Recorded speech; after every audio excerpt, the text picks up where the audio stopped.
What you're about to watch is fan-made, but don't let that stop you. Enjoy, and always support anything official.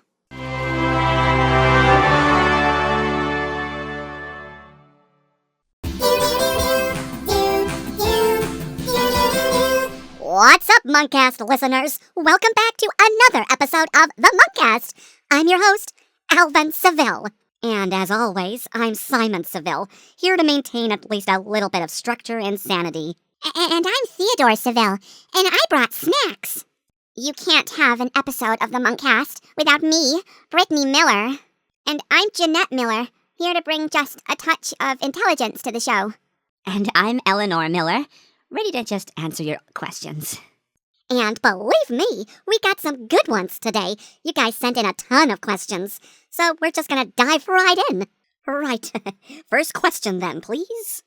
All right. My Jazzy Mac says, got a few questions for the Chippettes. Jeanette, your slow, smooth, and short cover of SOS was really adorable. Have you thought about making a full version of it? Eleanor, are you into K-pop or J-pop?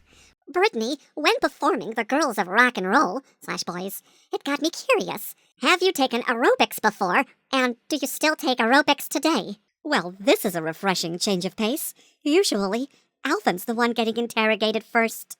Hey, I just have a large fan base. What can I say? Yeah, that's definitely the reason. Anyway, yeah, let's go in order. Jeanette, you're up first. Oh, wow, I didn't expect anyone to mention that. Yeah, I did do a short little thing of SOS. I thought it felt good in the moment. Well, nothing felt good in that moment, but I didn't think anyone really noticed. It was a rather beautiful rendition, I must admit. Your voice is well suited for those soft, emotional ballads. Aw, thank you guys. As for a full version, I haven't really thought about it. We did the song in the studio, but by myself? No, I've not thought about that. And don't get mad at me, but I tend to get really shy when it comes to singing by myself. It's just so different, from performing as a group. Jeanette, you're literally a pop star. What's there to be shy about? I know. It's just different when it's just me. No pressure, but you should totally do it. You have such a pretty voice. Well, okay, maybe one day. No promises yet, but I'll think about it. Oh, sounds like we need to get the fans involved. If you guys want a full version of Jeanette's solo cover, flood the comments. Mostly with your questions, but that too. Yeah, because obviously peer pressure is the best motivator. All right, next up, Eleanor. Okay, but Jeanette, just know that you don't have to do anything you're not comfortable with. Yeah, I understand. Good. So, do I like K-pop and J-pop? Honestly, I've got to say, yes, both. I love how K-pop groups put those huge performances on, and their choreography is so cool. But I love J-pop because it's so much fun, and the upbeat energy of it all, it's amazing, honestly. Do you have a favorite group? Oh yeah, in K-pop, I love Twice and New Jeans. They're both super talented, and their songs are so catchy. Oh, I like New Jeans too. Their songs make me want to dance. Exactly. And for J-pop, I love Perfume. They have such a cool electro-pop sound. Okay, so imagine this. If you got a chance to perform on stage with any of those groups, who are you picking? Oh, that's so hard. But I picked Twice because I love their choreography. Oh, great pick. They've got style. Oh, Eleanor in a K-pop group. I'd pay to see that. And yet, I doubt you'd actually learn the choreography. Hey, I never said that I was joining. Anyway, let's move on. Finally, a question about me. Okay, so, first of all, thank you. I am adorable. Oh, she always jumps on the compliments. Anyway, about aerobics. Yes, I took aerobics classes back then, and I still do some aerobics today. It's a great way to stay in shape and improve stamina for our performances. So, does this mean that you could still pull off that routine today? Obviously, I could do it in my sleep. Sounds like a challenge, Brittany. We'll be expecting a live demonstration. Ha! Only if you do it too, Alvin. Next question. Right. Our next question comes from Party Rock 2081, directed at all of us. Why were you all trying to avoid being petted in the petting zoo? You were all too cute not to be petted. Well, thank you for the compliment.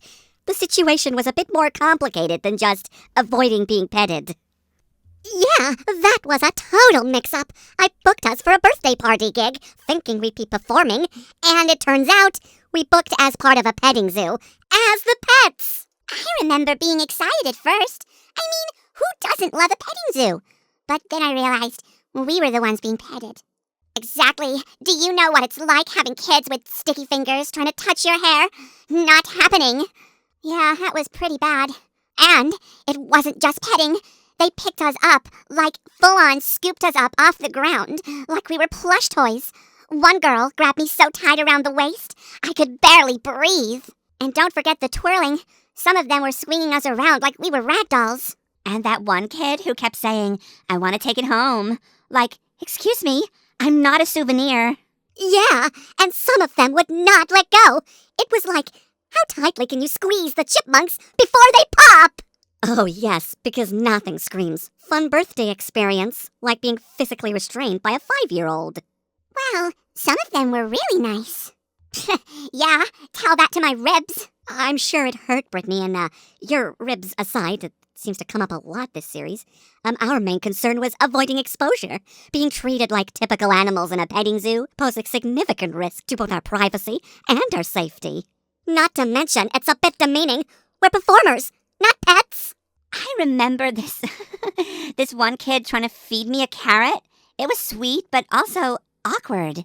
So, while we appreciate being considered cute, the circumstances were less than ideal. Our priority was to maintain our dignity. Dignity? Simon, we lost our dignity the moment I had to outrun a stampede of toddlers with jelly-covered hands. Ugh, don't remind me. I still don't know how I got grape jelly in my shoe. You know, statistically, if there was jelly in your shoe, it probably means you stepped in some at some point. Wow. Thank you, Jeanette. That's so helpful. And you guys were the ones who got away fast. I had a little kid following me around, calling me Miss Fuzzy for 10 minutes. Well, that's kind of cute. It was at first, until he tried to stick a bow on my head and tell people I was his special birthday present. Ah, yes, truly an ideal social experiment, and why we should never, ever do that again. Oh, if you put aside being almost kidnapped, lesson learned. Next time we do a birthday gig, we're checking the details. Hard. Next time, you're checking the details. We're staying far away from petting zoos. Agreed. Petting zoo rating? -5 stars. Do not recommend. Okay, next up, this question comes from James Bell. 16M? And it's a two-parter. Hi, Simon. I was wondering, what does Gizmo do when you film the Munkcast? And Alvin, what was the worst children's television show you've ever watched? Okay, so Simon, you want to go first?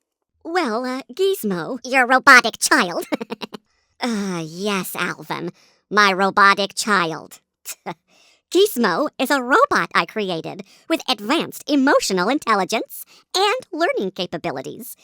During our Munkcast recordings, like right now, he usually assists by managing technical aspects like monitoring sound levels and assuring equipment runs smoothly. He's quite handy to have. When he behaves, of course. Hasn't Gizmo had some adventures of his own? Indeed, there was a time when Alvin decided to borrow Gizmo, thinking he'd make his chores easier. Let's just say he learned that taking care of a robot with the temperament of a toddler isn't as easy as it sounds. Oh, don't remind me. I still have nightmares of Gizmo's terrible twos mode. So, Alvin, what was your worst children's TV show that you ever watched? Oh, that's easy. There's this one show called The Adventures of Dull Dave. It's about a guy who does absolutely nothing exciting. He just sits around, reads the newspaper, drinks coffee. No music, no action, nothing. Sounds like your worst nightmare, Alvin. Exactly. I mean, where's the thrill? The adventure? I'd rather watch paint dry. I don't think I've heard of that one, but it sounds highly engaging. Oh, yeah. So engaging. A guy who does nothing? Oh, yeah, real fun, Simon. No adventures, no explosions, no fun. He reads the newspaper, drinks his coffee, talks about proper budgeting. Proper budgeting? Oh, wow. Thrilling. Right? And get this, every episode ends with him saying the exact same thing. And that, kids, is why you should always pay your bills on time. Well, technically, that's a good message. Theo, it's a show for kids. What kid wants to learn about taxes? Simon probably would have loved it. Excuse me, I'll have you know, I watch shows with depth. Oh, yeah? Like what? Well, there is this new documentary series called Temporal Quantum Mechanics. Are we there yet? It's a good show. And you're calling me the boring one. Wait, Alvin, are you sure that dull Dave thing isn't just our Dave on a Saturday morning? Wait, what if it was? I mean, he does drink a lot of coffee. Oh, it's all coming together! I'll tell him you said that. Well, next, the middle 2878 sends us a joke. Hey, Monksonettes, I got a joke for y'all. What's the cheapest fish in the world? A cheap. Maybe most of you 6 will get the reference. If not, all ya. I love a good pun. Nice one. Cheeps are those pesky fish from the Mario games, right? Correct. Cheeps are recurring enemies in the Super Mario series. They leap above the surface and pose challenges to players. Oh yeah, I remember trying to dodge those in the game. They always caught me off guard. It's clever how the joke plays on the word cheap and the name Cheap. Yeah, fun nod to gaming fans. Absolutely. Thanks for sharing that. It's always great to hear jokes, even if they're not questions, but hey, it's something to talk about, right? Yeah, of course. We can have jokes in the show. Doesn't just have to be questions all the time. It's a refreshing change, don't you think, Jeanette? Yeah, I guess. But, only if the joke makes sense. It's a coincidence that we know that because we've played those games. True. I mean, I only played it once. So I honestly am kind of flying by the seat of my leggings because I have no idea, truly, what you're talking about. Oh, you don't? No. Sometimes you just have to nod and wave. You know? I guess. Well, our next question comes from Girly Princess 8057. Who's new here? They say, hi Chipmunks and Chippettes. I have an important question. This question may be harsh, but can I just ask, why do you all always complain when Alvin has his own opinion and his own point of view? Wow, that's actually a really thoughtful question. Finally, someone who gets me! Ugh, you don't have to beat your chest. Before you get too comfortable, Alvin, let's actually address this properly. Yes, okay? First of all, nobody has a problem with Alvin having opinions. It's just that his opinions tend to come with, how should I put this, a complete disregard for logic. Or sometimes they're just way too impulsive. Like the time he said we should go bungee jumping off the treehouse with rubber bands. Oh, that was terrifying. Okay, but in theory, it could have worked. Alvin, we snapped 3 rubber bands just trying to stretch them.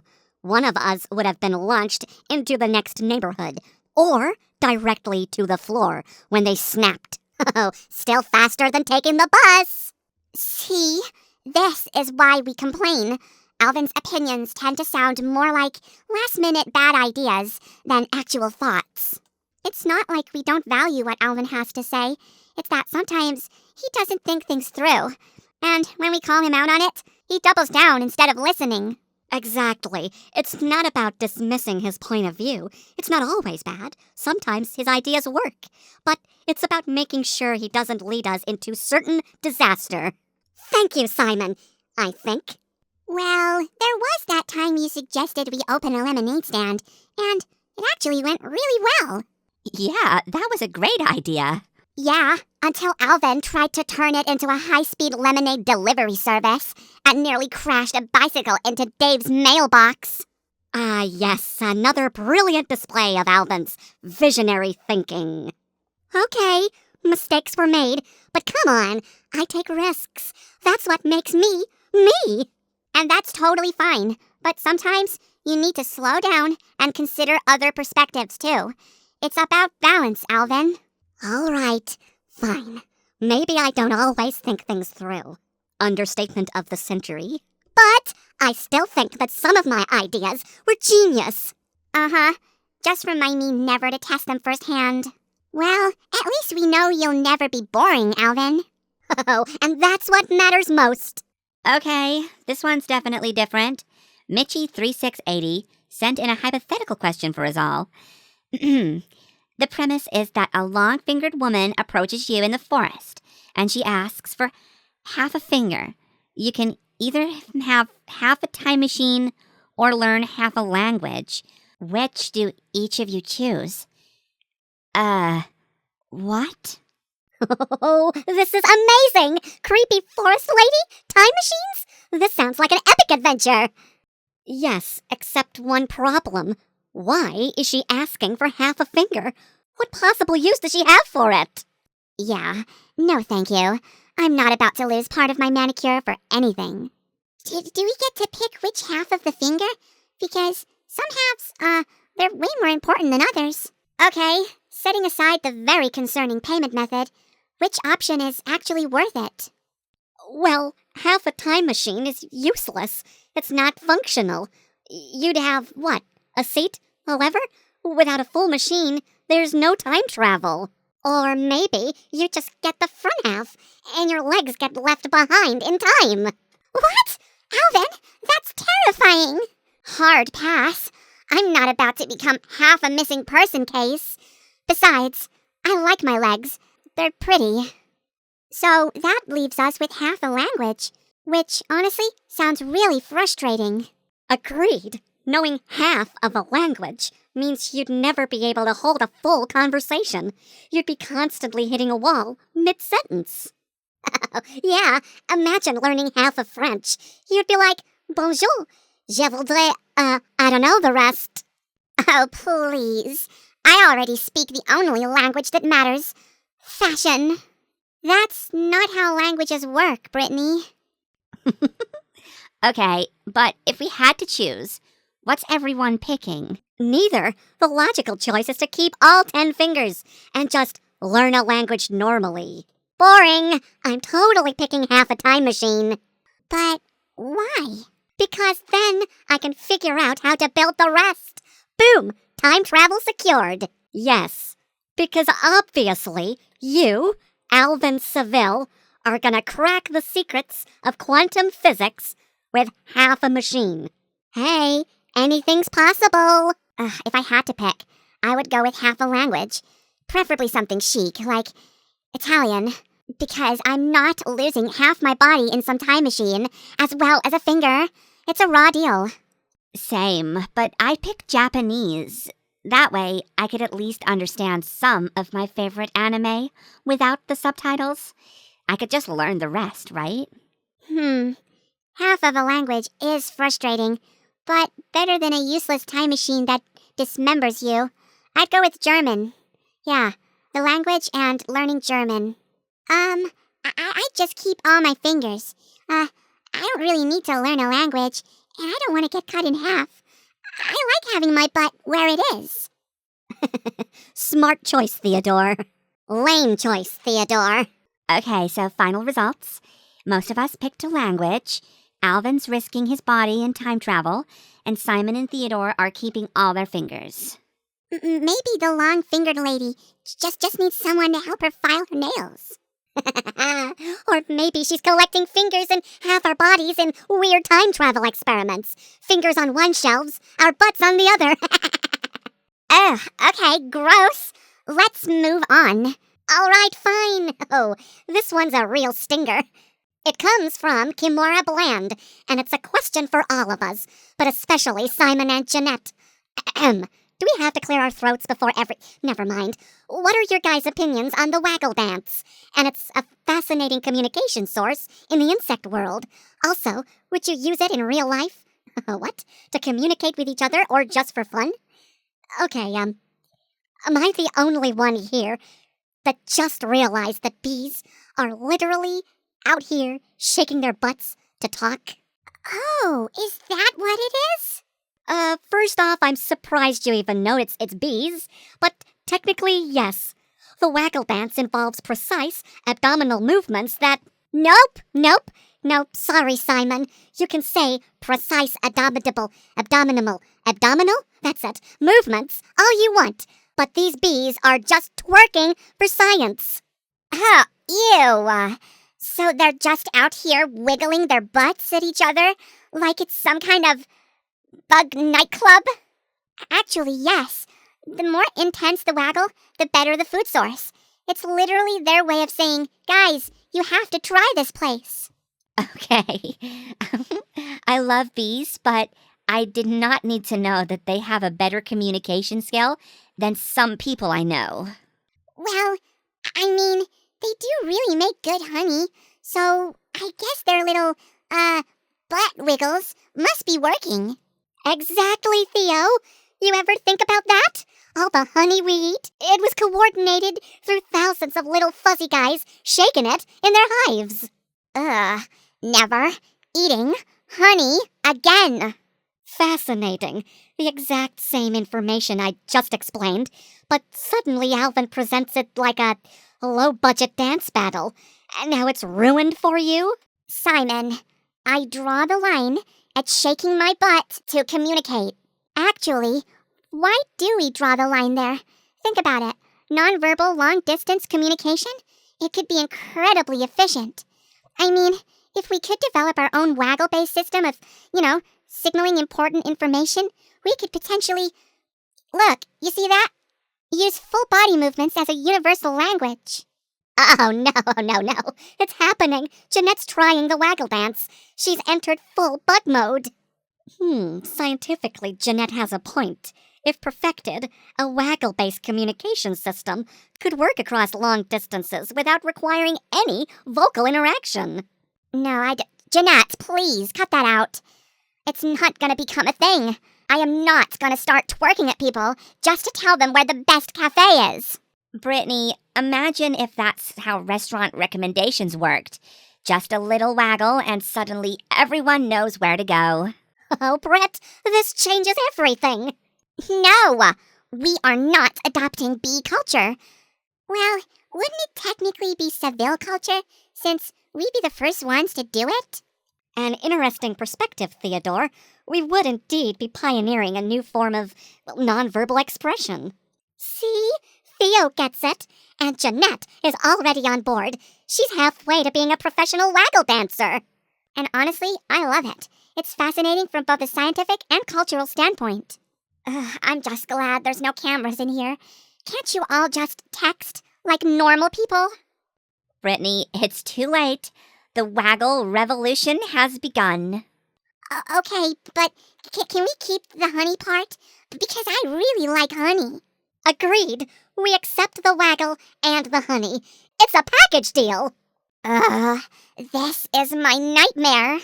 Well, while some of us see the scientific potential and others just think of it as being funny, I think we can all agree that bees are one of the most fascinating creatures in all of nature. Brittany, from what you told us, you should know that better than any of us. Yeah, I know. I did spend some time with them. I guess you're right, but I am not shaking my butt. You can see how weird it is, right? Plus, if I did that, if any of us did that, the fans would have a field day. Yeah, I see that. But I'm more interested in the communication and teamwork and the environmental impact. Almost everything about bees is incredible.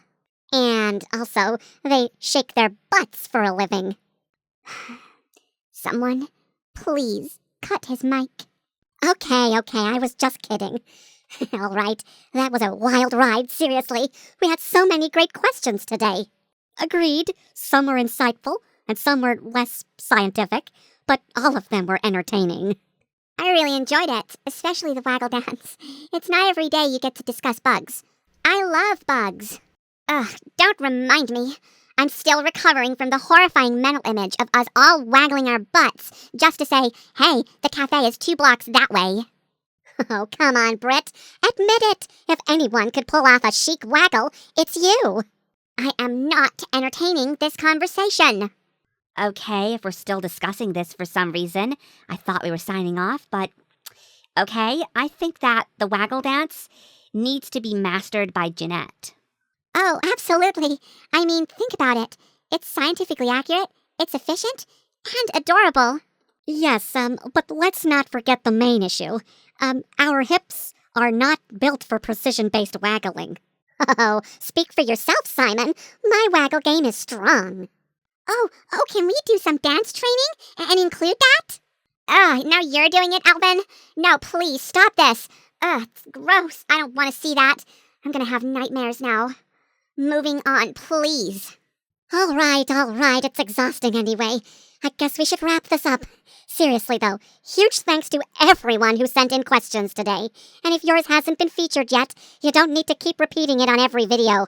Once we got it once, that's it, we got it. Repeating it's not gonna help your chances. Sorry, a little pet peeve there. Yes, we truly appreciate all your engagement and creativity. Some of those questions were really unique and gave us a lot to think about. And give us nightmares. Literal nightmares. But fun nightmares. So, dreams. At least we learned a lot today. Yeah, like we learned that Simon and Jeanette would probably thrive in a bee colony. Ah, yes, because that's the most important takeaway from today's episode. Obviously. All right, before we go completely off the rails, let's get to the important part. If you enjoyed today's episode, be sure to give it a thumbs up, subscribe to the channel if you haven't already, hit the notification bell so you never miss an episode, and most importantly, share it with your friends. Yes, especially if they need urgent information on insect-based dance communication. Or if they're looking for ways to revolutionize their nonverbal messaging. Or if you want to hear Alvin lose his mind over bees shaking their butts. 100% worth it. Thanks for watching, everyone. And don't worry, next episode there's gonna be no butt shaking, is there? Not for me. I was just trying it out. Jeanette, there's a time and a place. The time is never, and the place is by yourself. Yeah, I guess you're right. But, I think that question got us a lot of thinking, right? Yes, thinking about what's socially acceptable. And, I don't think that was. Maybe we should try something else, like sign language. Now that's acceptable, as long as it's with your hands and not other parts of your body. Gross. Well, if we're talking about Not today, Simon. I know you're gonna say something gross. I just know it. I'm not. I just... Thanks for listening, everyone.